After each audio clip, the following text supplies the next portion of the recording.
Pai, do Filho e do Espírito Santo. Ave Maria, cheia de graça, o Senhor é convosco, bendita sois vós entre as mulheres, e bendito é o fruto do vosso ventre, Jesus. Santa Maria, Mãe de Deus, rogai por nós, pecadores, agora e na hora de nossa morte. Amém. São José, rogai por nós. em nome do Pai, do Filho e do Espírito Santo. Podem sentar, por favor.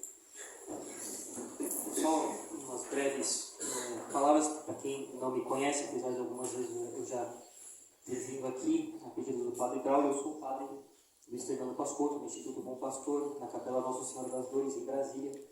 E quando o Padre Braulio precisa de uma ajuda, ele acaba algumas vezes recorrendo a um dos nossos padres, e a gente fica feliz em poder ajudar. Bem, um breve sermão sobre o Evangelho de hoje. Nossa Senhora, ela vai ajudar a prima dela que, já numa certa idade, ficando grávida, por graça de Deus, acaba precisando da ajuda dela. Inútil explicar como, tendo uma certa idade, a gravidez pode ser bastante penosa. É uma graça que ela recebe, Santa Isabel recebe uma graça grande, ela pediu um filho a vida inteira, era o drama dela. Bem, para compreender um pouco o drama dessa mulher que não conseguia ter filhos, é necessário compreender que a expectativa de todo o povo judeu era a vinda do Messias. O Messias uma hora nasceria. E, portanto, a alegria de um hebreu era que ele tivesse, de modo remoto que fosse, alguma participação na vinda do Messias. Que, de algum modo, de geração em geração, pelos filhos, cada família colaborasse, de um jeito ou de outro, para que o Messias viesse. Por isso vocês podem ver que, no Antigo Testamento, na lei de Moisés, não se fala do caso de uma mulher abortar voluntariamente. Isso era uma coisa impensável. O Messias precisava nascer. Era impensável uma mulher, por fim, a gravidez dela, de maneira deliberada. Isso aqui era fora de cogitação. Isso aqui fazia parte da lei dos judeus. Eles não faziam isso. O Messias tinha que vir. Uma coisa que não existia entre eles. E se uma mulher não conseguisse ter filhos, isso era visto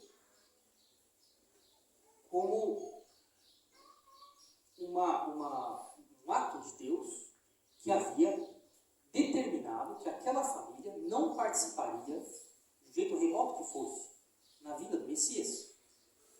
A sua família não foi considerada digna por Deus de colaborar com o nascimento de Jesus Cristo, do Messias, de algum modo que fosse. E não era só uma questão, uma tristeza pessoal, que é fruto de uma inclinação bastante natural e muito forte nas mulheres, de ter filhos.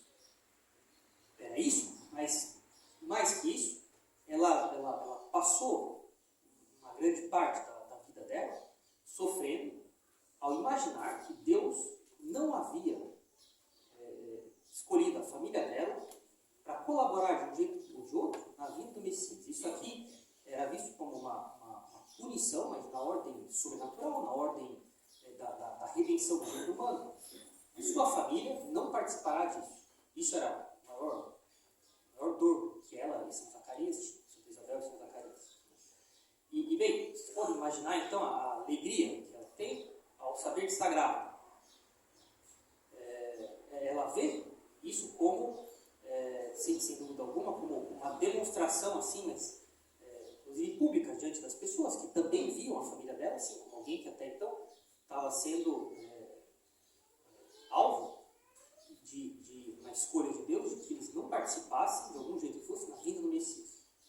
Se não na vinda direta do Messias, da linhagem deles, pelo menos como fazendo parte de uma geração que estaria a serviço do Messias. E agora ela está grávida, vocês podem imaginar então como tudo isso é resolvido. E o tamanho da alegria dela e de São Zacarias. Mas bem, de qualquer modo, nessa vida não existe um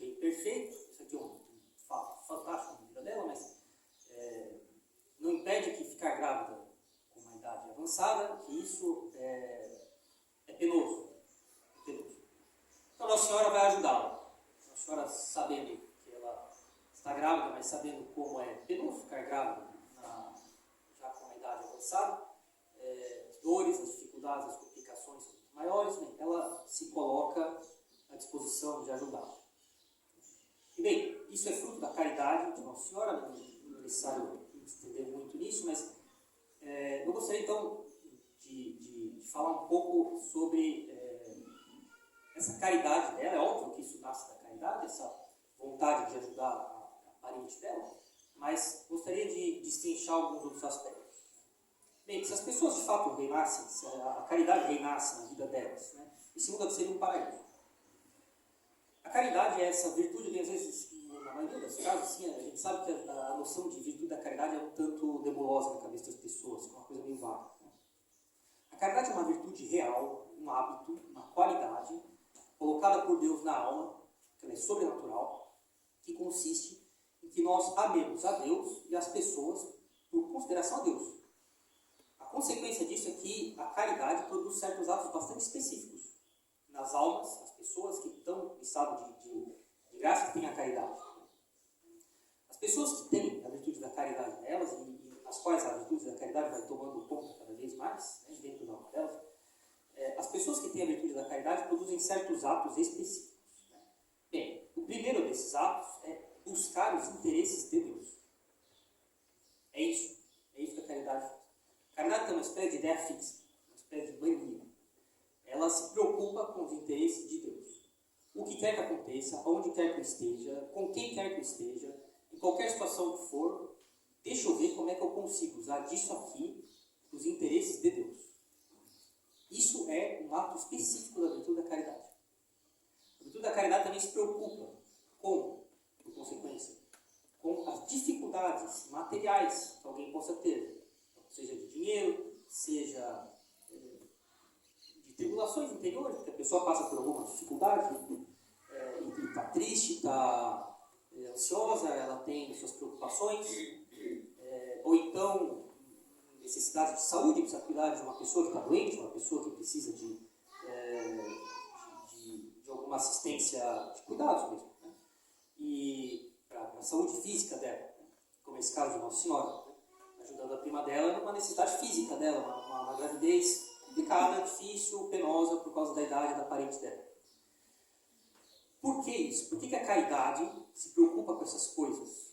Com que cabeça alguém que tem a virtude da caridade, produzindo seus frutos específicos, com que cabeça essas pessoas vão atrás de ajudar os outros? E aí, então, de fazer caridade. As obras de caridade espirituais ou materiais, né? De ajudar os doentes, enterrar os mortos. Lembre-se, durante muito tempo no mundo não existia serviço de prefeitura para enterrar os mortos, ou os parentes de terra, ou se a pessoa era uma sozinha na vida, Deus queira que alguém se preocupe com isso. Uma pessoa ficará sem ter. É uma obra sem dúvida de caridade. Bem, dar esmolas, lembre-se, não existia INSS, ou enfim, Previdência Social em outras épocas, né? O governo não se preocupava com essas coisas. Ou você tem a sua família que cuida de você, ou se você é uma viúva sem filhos, você está afadada a pedir esmola na calçada. Mas é exatamente isso. Por isso a viúva de Naim chorava em prantos, né? Porque sem o único filho que ela tinha, que acabava de morrer, sem um marido que ela era viúva, ela tinha um futuro bastante negro na frente dela. Bastante tenebroso. Ela via muito claramente durante o enterro do filho dela o que a esperava. Eu já devia ter visto isso em outros casos. Né? Não existia previdência social, né? Jesus Cristo tem pena dela e ressuscita o filho dela, porque senão, ai do que seria, só Deus sabe o que seria ela pedindo esmola na sarjeta. Mas é exatamente isso. E bem, por que a caridade se preocupa em fazer essas obras de ajuda material? Porque, lembre-se, a caridade tem uma obsessão, é buscar os interesses de Deus. E está dentro da lista dos interesses de Deus que as almas parem de pecar e que elas se unam a Ele, que elas tenham uma união cada vez maior com Ele. E situações difíceis na vida são ocasiões de pecado, maiores ou menores. Passar por uma demissão, passar por um problema de dinheiro, passar por uma doença, estar acamado, estar no hospital, ter alguma situação que deixa a pessoa profundamente preocupada, ou triste, ou ansiosa, né? Essas questões todas colocam as pessoas numa situação que facilita elas pecarem. Lógico, a nossa religião tem um verdadeiro arsenal de meios para que nós, nessas situações, saibamos lidar com as coisas de um jeito virtuoso. Vejam os salmos. A maioria dos salmos foram feitos por Davi, quando ele passava por apuros assim, que talvez nenhum de nós tenha passado. Gente que o perseguia para matá-lo. Ele não sabia o que a vida ia reservar para ele no dia seguinte. E muitos dos salmos foram escritos por Davi nessa situação. E eles exprimem tão bem as preocupações da vida humana, que em tantos aspectos assim, que são usados, foram escritos 1000 anos antes de Jesus Cristo, isso faz 3.000 anos, então, que eles são usados até hoje, todos os dias, pela igreja, nos ofícios dos monges, dos padres, no breviário, na missa, e que são um excelente recurso para nós usarmos no cotidiano para rezar, quando estamos, sobretudo, em apuros, para agradecer a Deus. Mas muitos dos salmos são também feitos em situações em que Davi não sabia se ele ia morrer ou não no dia seguinte. E essas situações podem fazer com que a pessoa produza atos de amor por Deus, de confiança na providência, de desapego dos bens desse mundo, de arrependimento dos pecados, de confiança em Deus, que seja. E é exatamente isso que nós devemos fazer, é por isso que Deus permite essas situações, mas ao mesmo tempo não é nem um pouco negligenciável o fato de que passar por situações difíceis nos coloca em situação de fraquejarmos na nossa confiança na providência, na bondade de Deus e de temermos bastante em relação ao nosso futuro, que pode ser da minha família. Por exemplo, se eu perco o emprego, se eu tenho um problema financeiro ou um problema de saúde. E a caridade, então, que, como eu disse, se tem uma obsessão, é se preocupar com os interesses de Deus. Um dos primeiros interesses de Deus é que as pessoas parem de pecar, que as pessoas se salvem. É de ir atrás de aliviar as penas que as pessoas têm quando elas estão na miséria, quando elas estão com fome, quando elas estão abandonadas, quando elas estão doentes, porque isso alivia ocasiões de pecado. Isso afasta as pessoas de situações que facilitam pecados. E esse é o nosso interesse, é por isso que a caridade vai atrás disso. Existe uma compaixão humana natural, isso é normal. Qualquer pessoa que vê um outro ser humano sofrendo, não é normal que ela não se compadeça. Mas, além de uma inclinação natural para ajudar os outros, existe uma ação sobrenatural da caridade nas almas tristadas de graça, que faz com que elas procurem aliviar as penas que os outros têm, sobretudo se são dificuldades notáveis da vida, porque são ocasiões de pecado, são facilitadores de pecado. A experiência mostra que a maioria das pessoas, elas são egoístas o suficiente para que elas, ao passarem por uma situação dessa, longe de se recolherem e rezar, de abrir os salmos, ou de dar uma caminhada no parque rezando o terço, ou no quarteirão, que elas comecem a se queixar de Deus, que elas começam a roer as unhas e se arranhar por dentro, de medo de que elas ficarão na rua, de que Deus as abandonou, de que Deus decidiu ficar de mal com elas, e que Deus não pensa em mim, todo tipo de bobagem. Isso aqui chega a ser, se a pessoa faz isso com plena consciência, pode ser grave. Isso aqui, pensar, Deus não se preocupa comigo, Deus não está nem aí por mim, isso aqui é pecado grave. Coisa séria. Esse tipo de afirmação sobre Deus é bem complicado. Esse tipo de coisa que a pessoa faz com advertência, com noção do que está falando.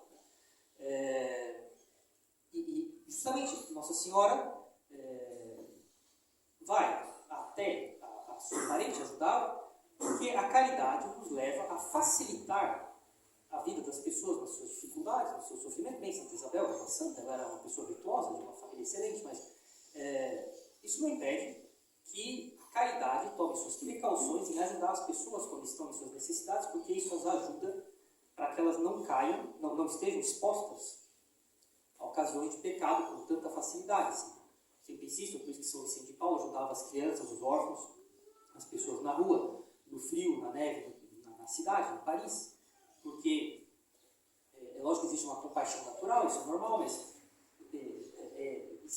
imagina como difícil é rezar quando você está com fome na rua, na neve, no inverno, e não tem ninguém que te ajude. E as pessoas, você pede esmola, as pessoas vão te ignorando, é fácil as pessoas começarem a duvidar da providência, é fácil as pessoas, elas estão com fome, elas estão com frio, é difícil rezar desse jeito. Todo mundo sabe, quando a gente está gripado, uma doença absolutamente trivial, já é difícil rezar. Imagina quando uma pessoa está com fome, com frio, na rua, abandonada. E a caridade, então, nos leva a aliviar essas penas por causa dos interesses de Deus. Porque essas pessoas estão expostas a uma maior facilidade de pecar. E a caridade, então, serve para nós como um instrumento de buscar os interesses de Deus. É por isso que Deus nos deu a caridade, para que nós busquemos os interesses dele. E Nossa Senhora, então, ela, movida por caridade, sabendo e tendo noção do que era engravidar numa idade mais avançada, ela procura ajudar a prima dela, a parente dela, porque ela faz próprio da caridade, buscar aliviar as penas dos outros, buscando os interesses de Deus, afastando das pessoas facilitadores de pecado. Insisto muito, se a caridade fosse realmente, deve ser, é a nossa lei. A lei do Novo Testamento é a lei da caridade. É isso que quer dizer, agora vocês entendem? Podem imaginar como é a alma de alguém que pensa desse jeito, São Vicente de Paulo, de Nossa Senhora, como são as disposições internas das pessoas. Agora vocês podem entender mais fácil como é que Deus fala no Antigo Testamento, que no Novo Testamento ele escreveria a lei dele nos corações das pessoas. Mas é exatamente isso. As pessoas, elas, nas entranhas delas, elas se veem arrastadas a buscar os interesses de Deus e, portanto, aliviar as penas dos outros.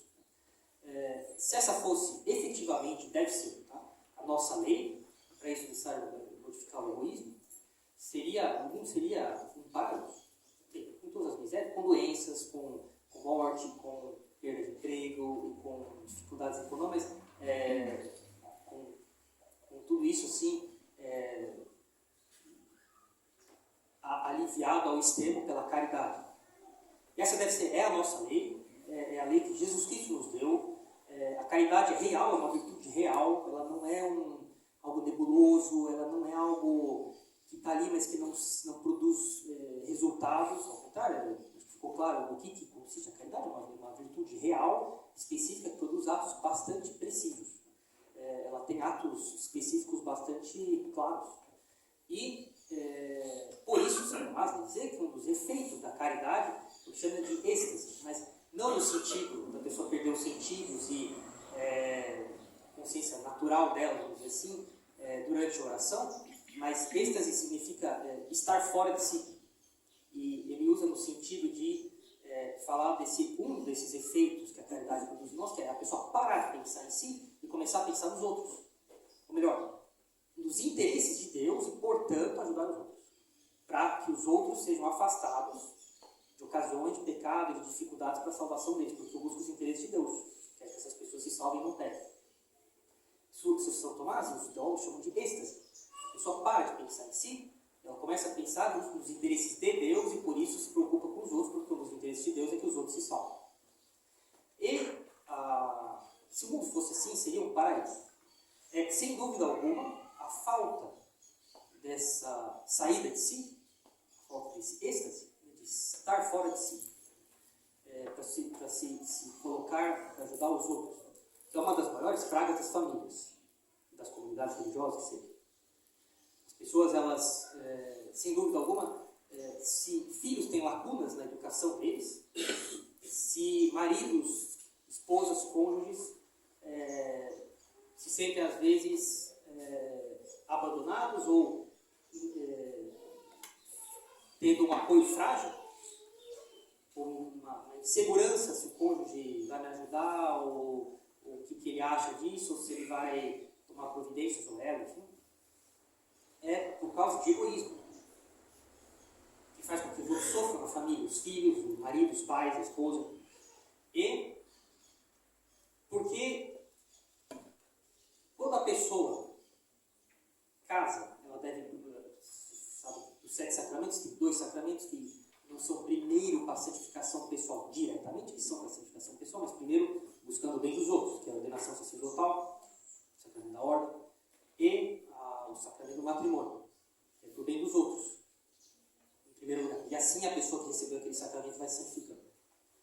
E o sacramento do matrimônio, ele serve justamente então para ir santificando as pessoas, buscando fazer com que você cuide dos outros membros da família, por causa dos interesses de Deus, e portanto busque ali toda uma organização doméstica, uma organização em casa, que ajude os membros da família a se salvar e buscando os interesses de Deus. Mas isso aqui é sumamente golpeado quando a pessoa é egoísta.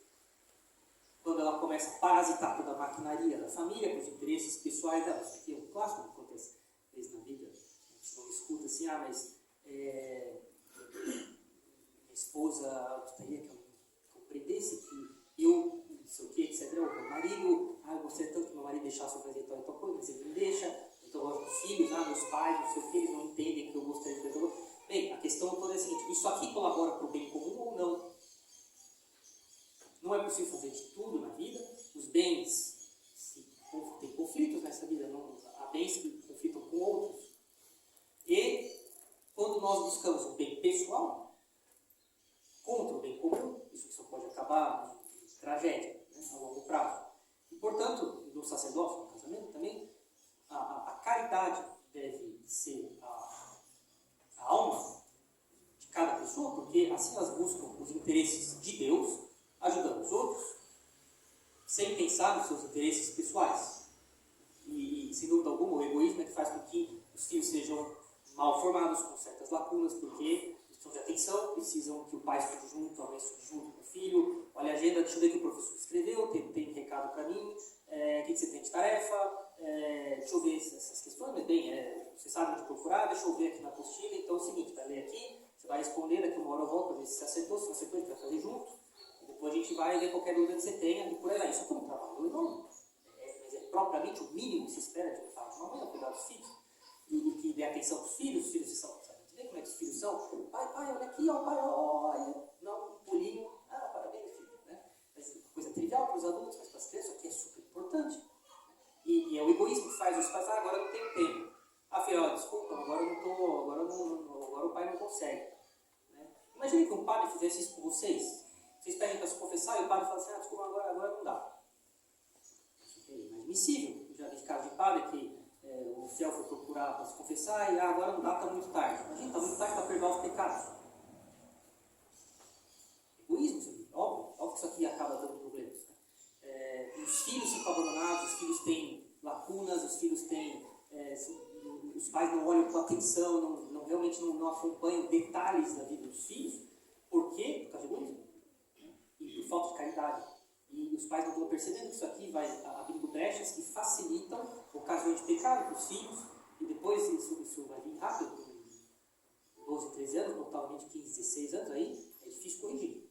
Depois que uma coisa de anos foi se instalando, um certo modo, dos filhos se virarem sozinhos, sem pai nem direito, porque a falta de caridade dos pais, o egoísmo deles foi criando inúmeras lacunas na vida dos filhos. Bem, essa é a lição do Evangelho de hoje. A caridade nos faz sair de nós mesmos, a buscar ajudar o outro. E vocês, a primeira pessoa que vocês devem ajudar é o marido e a esposa de vocês, os filhos de vocês. Vocês devem cuidar muito bem deles. A vida de vocês é isso.